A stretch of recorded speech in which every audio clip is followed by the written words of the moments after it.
Hi guys, welcome back to our channel. So I posted in my Instagram stories a little question box for you guys to ask us questions, couple questions about our relationship and just in general. And yeah, this is that video. There are lots of questions and we are ready to answer. Let's go. What do you most look forward to in the future of your relationship? Ooh, this is like something I look forward to, but I'm also scared of, kind of, is when we have kids. Yeah. Because I'm looking forward to being a dad and parenting together, but also I'm kind of scared about what that will mean for my life and my own ambitions and stuff. So it's trying to find the balance. Yeah, I think for me too. I definitely am feeling like the older I get that I'm like seeing babies more and stuff, and I've always known I wanted to be a mom, but I can feel that my body is like getting ready. So I'm definitely excited that it's coming. Not yet, but sometime in the future. And it's cool to see friends of ours that are parenting really well, and it's like gives me hope that we can do it. Yeah, well. seeing Kristen and Sia and Nick and Ange and stuff. Yeah, it's really cool to see them like still traveling and stuff, and yeah, it definitely gives us hope. People tend to take each other for granted after a while. How do you stay away from this? I would say we regularly tell each other things we love about each other. At one point we were doing it every night before we fell asleep. Being in a grateful mindset, I think, just in general in life, really helps me.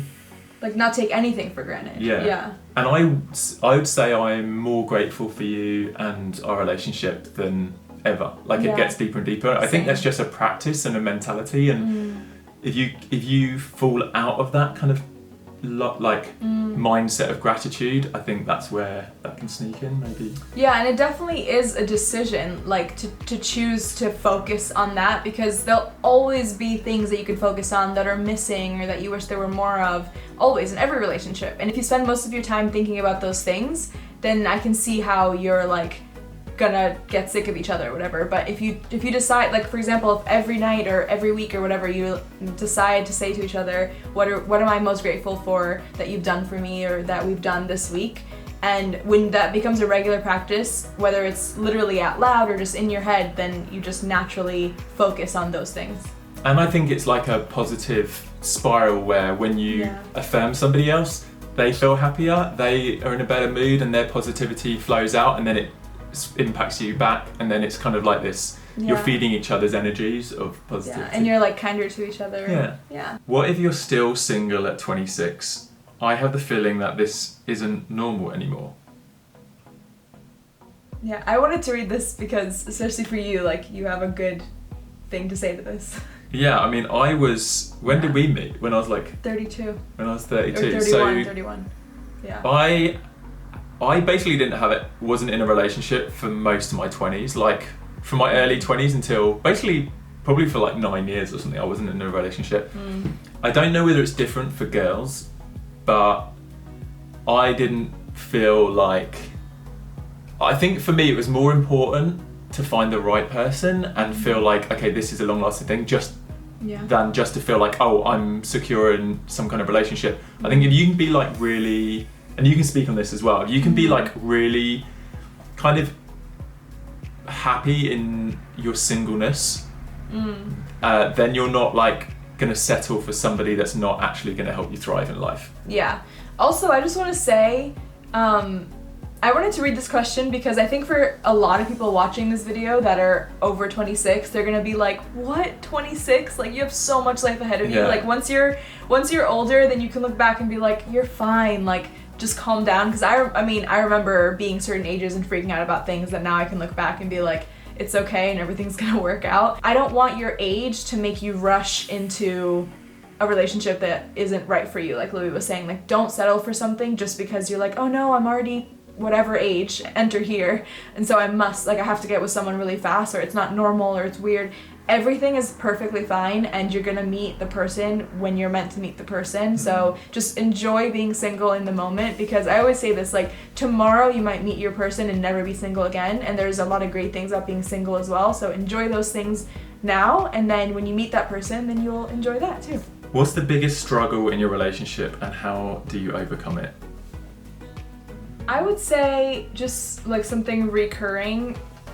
We just kind of think very differently, and different things in life drive us, and I might get like really stressed out about certain things that Louie might not even really think about. But something that's really helped us is just learning more about each other through, we made a video on here about love languages, and we love like personality tests and stuff, and just being more open and sharing, having deep conversations. I think learning about each other and learning how the other person thinks has helped both of us just like empathize a lot more and try to understand where the other person's coming from, even if like we just wouldn't normally think that way ourselves. So I feel like that's like, I don't know, I can't think of anything else that's like a recurring. Maybe like I feel like in any relationship, if you're having certain expectations, if you need to get on the same page with your expectations, so just setting those, and when somebody's disappointed you or done something that you were expecting something different from them, it's just like being open and communicating. So I think like if either of us have got like an unfair expectation on the other, we can easily be like, hey, I didn't sign up for this expectation, but I understand that this is something I can do to make you feel like more comfortable and respected and heard and stuff. I just go back I love that like Tony Robbins thing of like what the men and women say. Maybe that's slightly different, but like, what their needs are. This is actually, I will make a whole video about that, but that's a huge thing that helps you like understand where the person's coming from, for sure. Yeah, that video is coming soon. What do you do when one partner is more open about sharing their emotions than the other? Well, I think I was less in touch with my emotions when we first got together, but I don't know if I still am. Am I? I mean, I think I'm just pretty in touch with my emotions, so I don't think you're like not in touch enough, but I would still say that I'm more in touch with mine. But yeah, so what was that like for you in the beginning when you weren't? I think a relationship thrives more when people are on the same depth of emotion with each other. And if someone's disconnected or distant from the other person, I think you can't last long in that place. So it was a while at the beginning of our relationship where I was more closed off, and that melted away.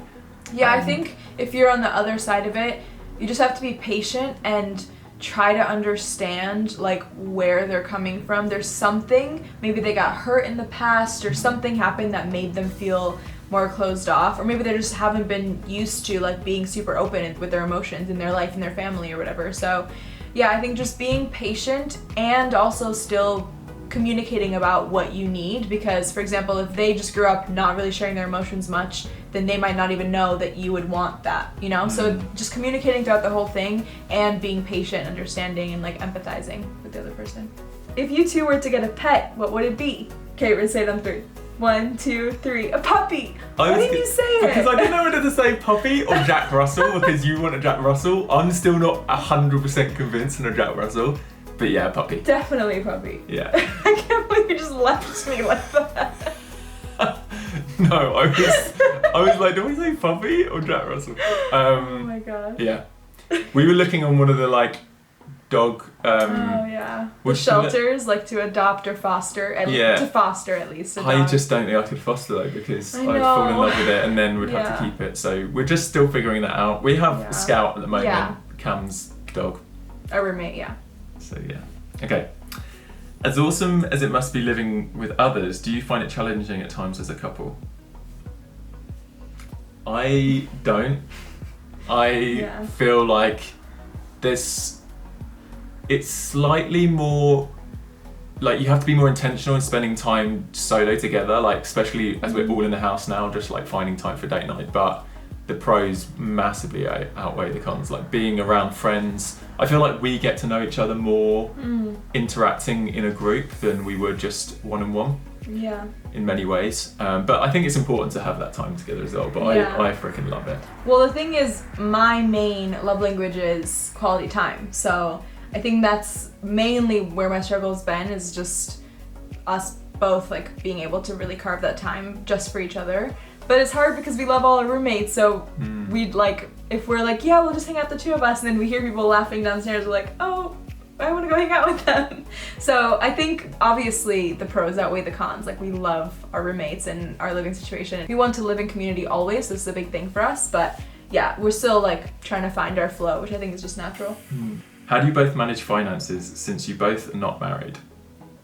I thought this was an interesting one because we've been talking about this. Yeah, we're still trying to figure it out, because people don't talk about it a lot, and I've spoken to a few friends that are in long-term relationships but not married, and I think the plan is that we're going to get a joint account, but there's complications because I need to like figure out my US bank accounts, and I've got UK bank accounts and stuff like that. So there's like logistic stuff that's getting in the way right now, but that's the intention. Yeah, so our mindset is that we would have a joint account where we would both put a certain percentage of our income in for joint things. So like if we go on holiday together, then that would come out of that, or I mean, in the future, obviously with like kids and stuff, then like a bigger portion of our income would go in for that. But I think it's really important that we still have our own accounts as well, and like are making our own money, and that we can do our own things, and we don't have to like check in about every single purchase that we make. But obviously just like communicating about how much we need together for whatever that stage of our life needs for us to have together, and then still like having our own freedom. Yeah, and I imagine when we have kids and stuff, and I imagine the joint account being the one that's being used more regularly, and then our like single accounts will be almost like side things for us to just buy treats for ourselves. Yeah, exactly.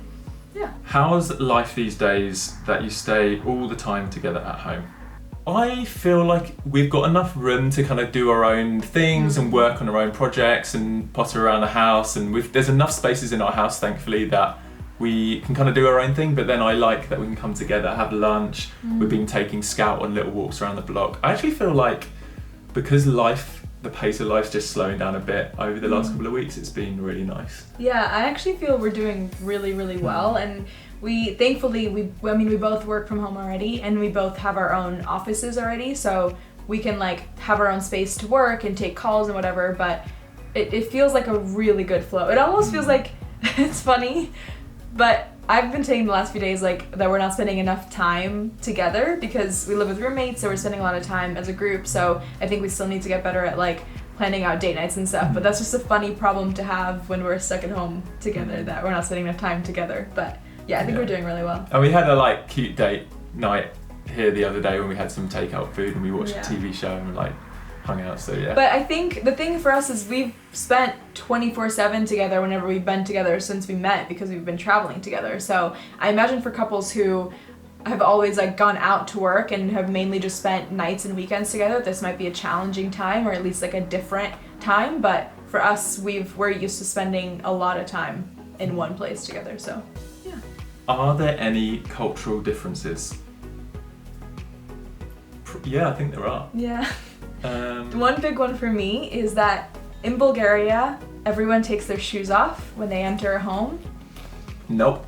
That's honestly one of our biggest differences, like that we've always kind of fought/talked about. But yeah, that's a huge, like in Bulgarian culture, that is like not okay to wear your shoes. So I've had to compromise and come to terms with that. I think for me, if we were in a very warm house with carpets, I could do it, but because we've got wooden floors and it gets really cold, I'm just not down for that. And also we, like typically, not right now, but we have a lot of visitors, a lot of people in and out, and I feel like, I'm just defending myself here, I feel like if someone comes to your house and you're demanding they take their shoes off, like that feels unwelcoming to me. Whenever that happens to me, I'm like, oh, okay, I feel like walking on eggshells, I can't do things in the house. But for me to have the most warming, welcome house, I feel like people can choose whether they want to or not. And for me, a warming, welcome house is a clean house. So yeah, well, we just clean more often. Okay.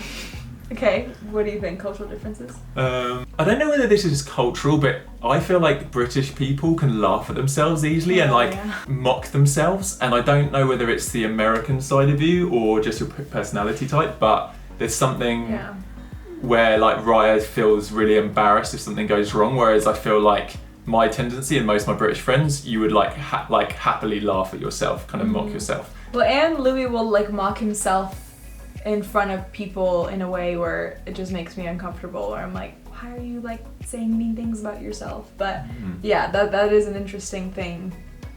Yeah, I wonder, let us know if you're British or not, like where do you feel comfortable mocking yourself in like a jokey way? Anything you agree to disagree on? Probably the shoes thing. Yeah, the shoes thing is the biggest thing. I mean, we have different opinions and things like taste. Like, I really love spicy food, you don't. But that's not something you would disagree. No, I can't think of any like core values or anything that we don't have in common. Yeah. Or yeah, if we have like differing beliefs, then we just respect each other. Yeah. In that sense. Yeah. Disagree. Yeah, I think the shoes is the big one. Yeah. And then there's like compromises, like Raya doesn't like air conditioning and fans on, so I've got this little USB fan that I have next to my desk. Yeah. That's like the compromise for me. It's Yeah. like I need sometimes like I get too hot and then Yeah. I have the fan on my face, and that's kind of a compromise. But I mean, yeah, we probably disagree on a lot of things, but we just find our way through it. Yeah. Favorite thing to do together? This is kind of hard. I mean, this kind of sounds like a cop-out, but I feel like just cuddling in bed at night and just chatting, or sometimes watching a TV show or something. Just being physically close to each other. I think because I love languages, physical touch as well, or one of them. Yeah. I was gonna say traveling. Like, I really love traveling with you, and I know that we're currently, I mean, no one's in a traveling space right now, but like in our life, we're obviously traveling a lot less than we were, but I still, like, I love that we went to Costa Rica together, and that was just such a fun adventure to have. Yeah, and I think we can cherish it even more now that it's not non-stop. Yeah. So yeah, I love traveling together. I just love doing loads of things with you. Yeah. What happened that made you think this would work, especially in the beginning? I mean, we went on a few trips together. I feel like that was really important because at the beginning Louie was traveling and daily vlogging, and I think he definitely wasn't sure how that would work with a girlfriend, but like the fact that we went on a couple of trips together before we started dating was almost like a test run of like seeing if this could work, if we could stay in a hotel together, and like if Louie would still be able to daily vlog and all that stuff. So yeah, I feel like that. And then also, obviously, when you go on a trip together, and then you're spending a lot of time together. So we took that time to get to know each other and see if like our personalities worked well together as well. So yeah. Yeah. Oh, this is from Kristen. When are you gonna get married and give Kai a sister and brother? It's just cute because it's from Kristen, but Kristen, it's coming. You know. Well, yeah. Probably next year. We're not having a baby next year. No, probably married next year, have a baby the next year. Or the year after that. Yeah. Who something knows? Like that. Have there been times when you thought you'd break up? Not for me. I think there was that year before we like officially got together where that was like very volatile, up and down, just like back and forth, trying to figure it all out. But once I was like really sure that I wanted to move in that direction, even though I was still kind of hesitant to label it and all that, but like for me, I haven't looked back since then. It's been solid. Yeah, I think that year was really tough for me, and once we started dating, I didn't feel fully safe in the relationship. I wasn't sure if he was gonna like freak out at any moment. So yeah, I think there were probably a couple of times when I didn't seriously think about breaking up, but almost like a self-preservation thing of like wanting to protect myself from him changing his mind or whatever, but definitely nothing serious. What is your biggest personality difference that you think actually makes you more compatible? That was a good one. I think for me it's my risk-taking. Sometimes could verge on being irresponsible, and I think your being more responsible kind of balances that out to like a healthy place.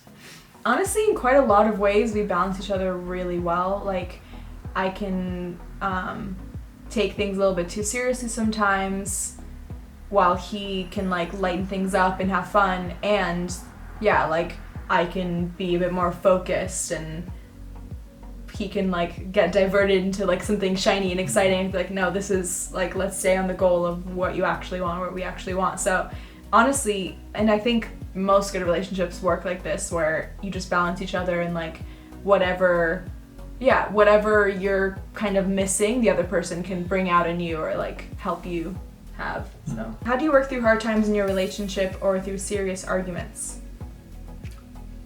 Honestly, communication is so important. When I hear about couples that like get in moods with each other and don't talk for days, I'm like, that is the most unhealthy thing to do, and then they just like let it kind of like bury it and then just don't address things that they have. Like, I feel like we're pretty good at confronting issues. The only times we've struggled is when we haven't intentionally created space to have those conversations. Yeah. So one thing we struggled was like if we'd like start talking about really serious issues late at night and if I was tired. But now I think we've kind of worked through that and just figured out when there's issues that we find like a good time where we can dedicate a solid amount of time to like chat through. And sometimes like sometimes it does take like, let's just schedule in a full afternoon or even a full day. Yeah, like, we did a full day. Yeah, like if there's a big thing that you guys really need to chat about, setting aside a full day where you're both like, all I'm doing is being here with you and trying to communicate and figure this out. Yeah, like phones off. Yeah. Just chatting. So that's been really, really good for us. But honestly, we're both really good at not holding grudges, and even if like we fight, I feel like within a few seconds or up to like a minute, we're just like, okay, I'm sorry, let's not do that. Because we both just don't want to be in that situation. So yeah, I think it's the worst thing you could do is like walk off angrily and let it fester and not talk for days, and that's where like a lot of bad emotions can come up. But if you can just focus on loving each other, like in every moment, it's like, okay, I love you and I want to be with you, so why, like, how do I want to speak to you then, or how do I want to approach the situation? And if you really love each other, then you won't want to be in a fight, you know? You'll kind of want to work through it quicker. Have you taught Louie anything in Bulgarian? Only the most important thing, which is I love you, obichomte. Yeah. That's the only thing I've know. tried so many other things, but... And hello? Da? I think that's hello, yes, on the phone. Yeah. Da. And... Yeah. Scout. Yeah, Scout's trying to get into her room. Yeah. I don't know anything else. Okay. What has been one of the most beautiful and important things you've learned from each other? The most beautiful and important. Yeah, I think from you, I've learned to really just enjoy every moment and to like go for big dreams, to dream big, to not let anything hold you back, and to enjoy whatever you're doing. Let's go in. Yeah. Okay, we have to let Scout in because this is what he does. He comes to our door and he wants to get in.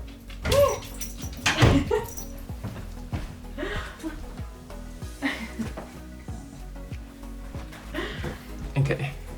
Okay. Wait, what was the question? What's been one of the most beautiful and important things you've learned from each other? Dogs.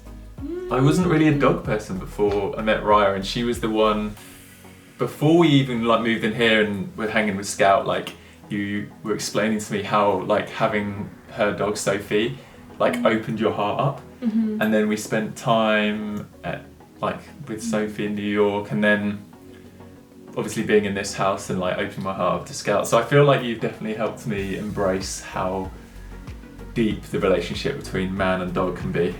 Man, people and dogs. Yeah.